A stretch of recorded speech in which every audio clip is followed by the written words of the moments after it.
Oke guys, assalamualaikum warahmatullahi wabarakatuh. Welcome back to my channel. Apa kabar kalian semua seluruh subscriber setia ya? Dan hari ini kita pengen ngebahas dari aplikasi kredit pintar ya. Aplikasi yang mungkin sudah di-download puluhan juta masyarakat Indonesia dan mungkin tidak tertutup kemungkinan juga ya. Banyak yang hari ini belum mampu melakukan pembayaran dan hari ini juga masih resah dan gelisah katanya.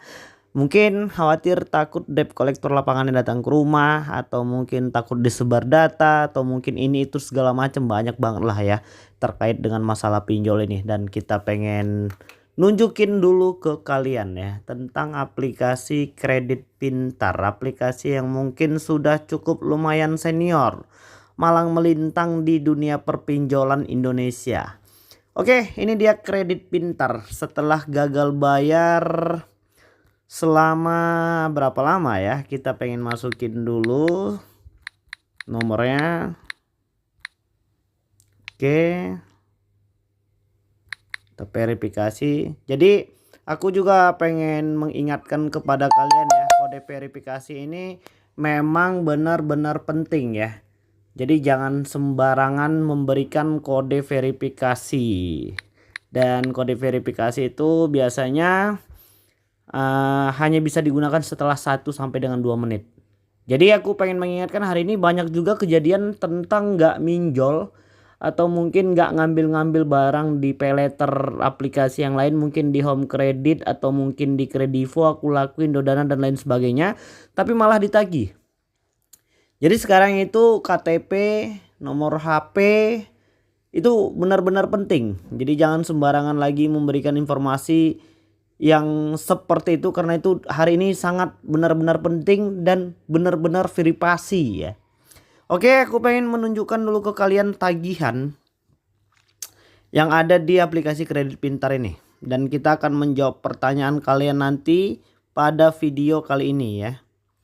Kita pengen nunjukin dulu tagihan. Ini dia tagihannya, sudah ada sebesar Rp1.200.000 dan jatuh temponya pada tanggal 23 Desember, dan ini sudah terlambat selama 365 hari dengan denda jatuh tempo itu sebesar 498.000. Artinya sudah ada 1 tahun ya. Apa saja yang terjadi ketika kita sudah terlambat selama 365 hari ini? Dan aku pengen menunjukkan dulu detail pinjamannya supaya yang lain juga paham dan mengerti ya. Di situ kalian bisa melihat total tagihan itu menjadi Rp702.000. Ini kemarin pinjamannya di awal untuk aplikasi kredit pintar itu nggak banyak ya. Biasanya sampai dengan 500 atau 600.000 saja. Jadi di situ nanti kita membangun limit ya. Kalau untuk yang mungkin taat membayar lah. Di situ kemarin pinjam 600 disuruh bayar jadi Rp702.000, berarti ada penambahan Rp100.000. Dan di situ sudah dikenakan denda keterlambatan itu sebanyak 498.000. Jadi apakah kita bisa membayar pokok? Biasanya untuk aplikasi-aplikasi yang legal OJK itu setelah keterlambatan beberapa bulan mereka akan menawarkan untuk pembayaran pokok ya. Dan itu menurut aku sebuah kesempatan yang baik untuk kita bisa melunasi semua hutang-hutang. Dengan catatan aku pengen mengingatkan terlebih dahulu, kalau kalian ditawarin untuk pembayaran pokok, kalian harus bisa mensesuaikan ya jumlah tagihan tersebut sama tidak dengan yang ada di aplikasi. Jadi jangan cuman cuap-cuap doang, hati-hati juga bentuk dan modus penipuan ya. Kalau ada yang dapat tawaran untuk pembayaran pokok itu, kalian harus membayar tetap menggunakan kode virtual akun. Kalau tidak menggunakan kode virtual akun, jangan mau. Bisa saja nanti itunya berujung kepada penipuan ya. Terus di sini ya, tertotal menjadi 1.200.000 setelah pinjaman pokok kemarin itu Rp600.000. Berarti ada kelipatan di situ, Rp600.000 kembali untuk tambahannya jadi 1.200.000. Apakah itu adalah hal yang wajar dan apakah itu sudah direstui oleh OJK? Jawabannya iya. OJK memperbolehkan aplikasi pinjol untuk memberikan denda keterlambatan, biaya ini itu segala macam, tidak boleh melebihi 100% jumlah pinjaman pokok. Jadi kalau tadi di awal itu pinjamannya Rp600.000, Maka tertotal ketika ditambahkan biaya penanganan, denda keterlambatan, bunga dan ini itu segala macam itu juga harus 600.000 ya. 600.000 rupiah, nggak boleh lebih. Kalau lebih itu dinyatakan ilegal ya, karena OJK hanya merestui kelipatan dari awal pinjaman pokok aja.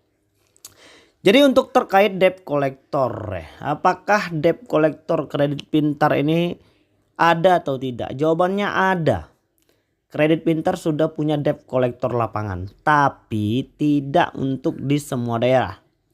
Hari ini berdasarkan pengakuan dari beberapa subscriber kita yang mengaku sudah pernah ketemu dan didatangin langsung oleh debt collector lapangan dari kredit pintar itu, ya sejauh ini cukup baik ya, berkomunikasi dengan sopan, tidak menggunakan kekerasan, masih sesuai dengan SOP dan petunjuk dari pihak kepolisian ya.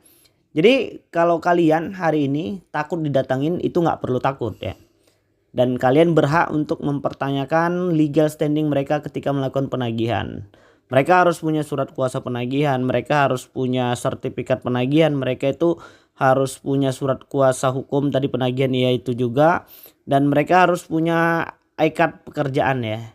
ID card mereka itu harus jelas dan nama mereka itu harus sesuai dengan nama di KTP. Terus daerah mana aja bang yang mungkin sudah didatangin sama debt collector kredit pintar? Hanya untuk daerah Jabodetabek doang. Sepengalaman kita setelah memakai ini 365 hari lebih, sampai dengan hari ini belum ada debt collector lapangannya, masih aman-aman baik. Jadi kita masih punya kesempatan untuk mengumpulkan kekuatan dan uang ya, untuk bisa menyelesaikan semua permasalahan kita hari ini. Terus apakah aplikasi kredit pintar ini sudah legal OJK? Jawabannya sudah. Mereka ini sudah punya legal standing dan mereka sudah berstatus berizin di OJK, artinya mereka sudah boleh lah ya untuk beroperasi di wilayah Republik Indonesia untuk menyalurkan dana pinjaman mereka. Dan hanya saja untuk kalian yang mungkin hari ini belum benar-benar punya uang ya, atau mungkin belum punya rezeki untuk melakukan pelunasan dan pembayaran, aku pengen mengingatkan untuk terlebih dahulu itu jangan lagi gali lubang tutup lubang ya. Stop sampai di situ, biarkan aja dulu. Dan kalian butuh waktu dan proses untuk mengumpulkan uang dan kekuatan supaya nanti kita bisa melunasi hutang-hutang kita yang ada saat ini. Jadi mungkin itulah beberapa informasi yang mungkin bisa kita sampaikan dan kalian bisa mengajukan beberapa pertanyaan di kolom komentar.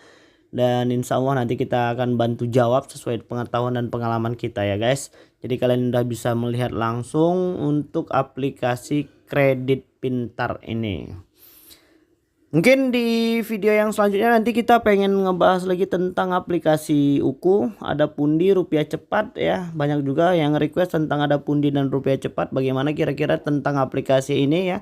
Apakah mereka sudah punya debt collector lapangan atau tidak ya? Untuk di aplikasi ada kami juga.